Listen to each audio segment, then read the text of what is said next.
तो फाइनली हमने पहली बार ग्लेशियर देखा। केवल अब तक सुना और पढ़ा था कि फ़ोटोज़ देखा था, मगर पहली बार देखा कि फ़िलहाल ये मैं हूँ और ऋषिकेश से सोनप्रयाग हम लोग पहुँच चुके हैं और वहाँ से अब हम पैदल गौरीकुंड तक जा रहे हैं। फ़िलहाल ये सोनप्रयाग है जहाँ बस आके रुकी थी, और जब हम जाते हैं गौरीकुंड तो कुछ ऐसे नज़ारे हमें नज़र आते हैं। और ये इस नदी का नाम भागीरथी है और हमारे साथ 3 लोग ये भी थे। तो ये नज़ारे बहुत ही अमेजिंग और बहुत ही डरावनी भी है, क्योंकि ऑफ कोर्स बहुत ज़्यादा खाई है। और फिर इस तरह हमने चढ़ाई स्टार्ट कर दी और ये चढ़ाई का इनिशियल पॉइंट है। अभी हम लोग ऊपर आ चुके हैं। ये वीडियो कट किया गया है और ये कोई पॉइंट है जहाँ पर लोग फ़ोटोज़ खींच ले रहे हैं। कुछ लोग रुक कर आराम भी कर रहे हैं और मेरे पीछे बहुत ही गहरी खाई हैं और झरनों की तो कमी नहीं थी। फ़िलहाल हम लोग और ऊपर चढ़ते जा रहे हैं। अब इस बोर्ड को ध्यान से पढ़ा होगा, इस पे लिखा था कि पत्थर टूटने का ख़तरा है। तो पत्थर टूटने का ख़तरा हर वक्त बना रहता है जब हम केदारनाथ की चढ़ाई करते हैं। तो वैसे मैंने एक भी मोमेंट को मिस नहीं किया जहाँ अपने कैमरे में कैद ना किया, क्योंकि मुझे बहुत अच्छा लग रहा था। और देखो ये झरना है जो पहाड़ों को चीर के बह रही है। यहाँ का पानी बहुत साफ़ था। आप इस झरनों को देखिए।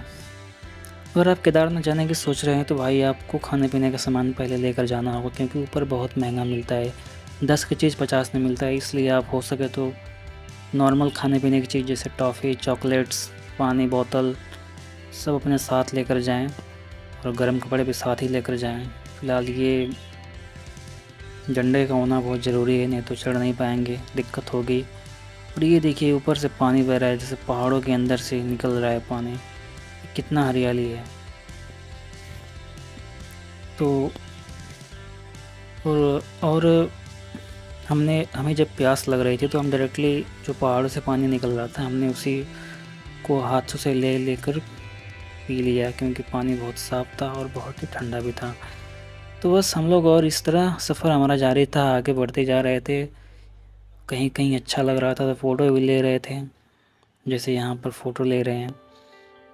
और पीछे देखिए झरना मस्त बह रहा है। तो फाइनली हमने पहली बार ग्लेशियर देखा। केवल अब तक सुना और पढ़ा था कि फ़ोटोज़ देखा था, मगर पहली बार देखा कि ग्लेशियर मस्त बह रहा है।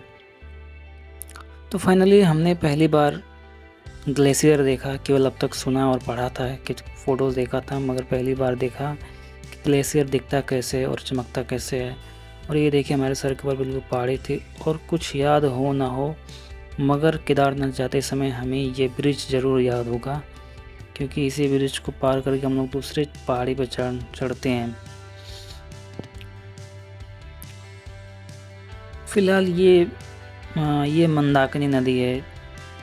हाँ, ये मंदाकिनी नदी है। मैंने नीचे बोल दिया था भागीरथी, मगर ये मंदाकिनी नदी है जो केदारनाथ के बिल्कुल बगल से बहती है। ये हैं राहुल भाई उर्फ प्रधान, जो चुनाव लड़ने वाले हैं। और फ़िलहाल हम लोग वो ब्रिज पार कर रहे हैं जो मैंने अभी आपको दिखाया था।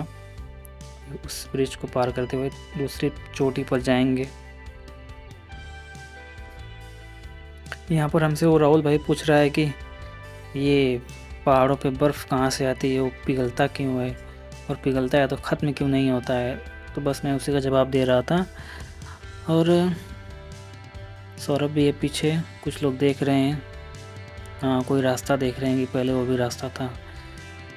देखिए कितना अच्छा, ये सब नज़ारे हमने फ़ोटो में केवल देखा था। और यहाँ पे अगल बगल ये दुकानें हैं। बस जैसे जैसे ऊपर चढ़ते जा रहे थे दुकानों की कमी नहीं थी। ये देखिए घोड़े उतर रहे हैं।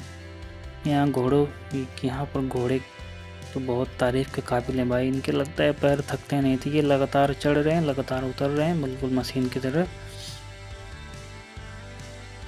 और केदारनाथ की चढ़ाई ना बहुत ही ज़्यादा ये खड़ी चढ़ाई है। कहीं कहीं तो इतनी खड़ी है कि बस थोड़ा सा चढ़ने पर ही रुक जाना पड़ता है, आराम करना पड़ता है। बहुत यहाँ की सबसे घटिया चीज़ पता है क्या थी?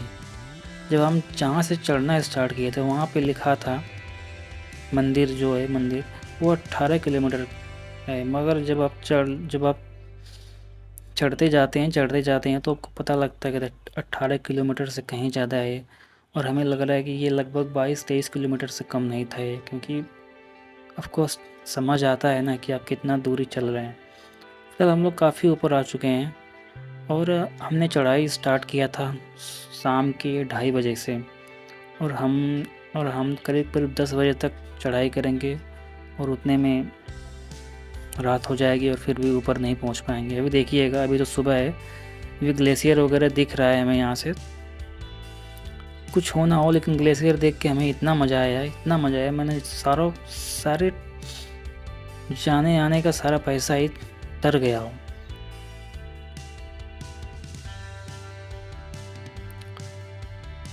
फ़िलहाल यहाँ मैं ये बता रहा हूँ कि टेम्परेचर, अब ये वीडियो जहाँ पे रिकॉर्डिंग हो रही है वहाँ पे टेम्परेचर 7 डिग्री सेंटीग्रेड था, और हमने केवल टी शर्ट पहन रखा है।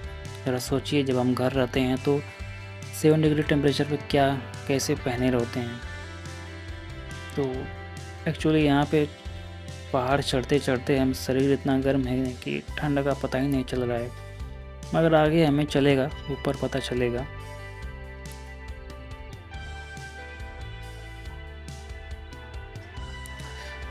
देखिए, ये रहा वो ग्लेशियर। ये ग्लेशियर बिल्कुल मंदिर के पीछे वाले साइड पे है। फिलहाल ये दोनों यहाँ रुके हुए हैं, अब उनका हिम्मत नहीं कर रहा है, आराम कर रहे हैं। मैं आपको ये दिखा रहा हूँ कि कैसे हम लोग ग्लेशियर के नज़दीक जा रहे हैं। ये देखिए, उसके बगल में कितनी खाई है और रास्ता बना हुआ है।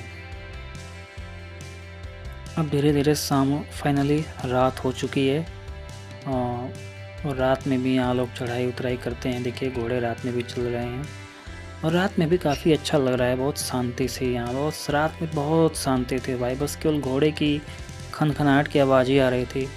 ऊपर कैंपिंग का भी व्यवस्था था, आप रेंट पे कैंप ले सकते हैं, आपको वहाँ पे कैंप के अंदर सोने के लिए बिस्तर, चार्जिंग पॉइंट मिल जाएगा। और ये देखिए, ये सुबह का नज़ारा है, कितना खूबसूरत लग रहा है भाई। ये वहाँ पहाड़ बिल्कुल चमक रहा है, मतलब हम इतना लगे थे ना कि हम मानसून में केदारनाथ गए, और हमने केदारनाथ की सुबह, केदारनाथ की रात, केदारनाथ की बारिश, सारा चीज़ देख लिया। वैसे तो लोग मानसून में जाने से मना करते हैं, मगर हमने कुछ सही वक्त पे देख लिया। देखिए, ये नज़ारे कितना सुंदर नज़र आ रहा है, बहुत ही सुंदर। और जैसे ही हम लोग कैंप से निकल के और आगे बढ़े ही थे, देखिए वहाँ की सुबह है, ये करीब सुबह की 8 बज रहे होंगे वहाँ पे, और हमने सुबह होने के 2 घंटे बाद हमें ये जाकर अब धूप मिली तो शरीर गर्म हुआ, और हमें इतना अच्छा लग रहा था मानो बहुत कुछ पा लिया हो, क्योंकि ठंड से बिल्कुल हालत ख़राब थी। और ये मंदाकिनी नदी, यहाँ देखिए कितनी पतली बह रही है, मगर आगे जाके इतनी चौड़ी हो जाती है। फ़िलहाल ये आ गया मंदिर, जस्ट सामने ही है, और हम लोग सुबह के 10 साढ़े 10 बजे तक मंदिर पहुंच गए थे। और हम लोग मंदिर के अंदर गए ही नहीं, हमें तो बस केवल ऊपर से देखना था कैसा लगता है नज़ारा।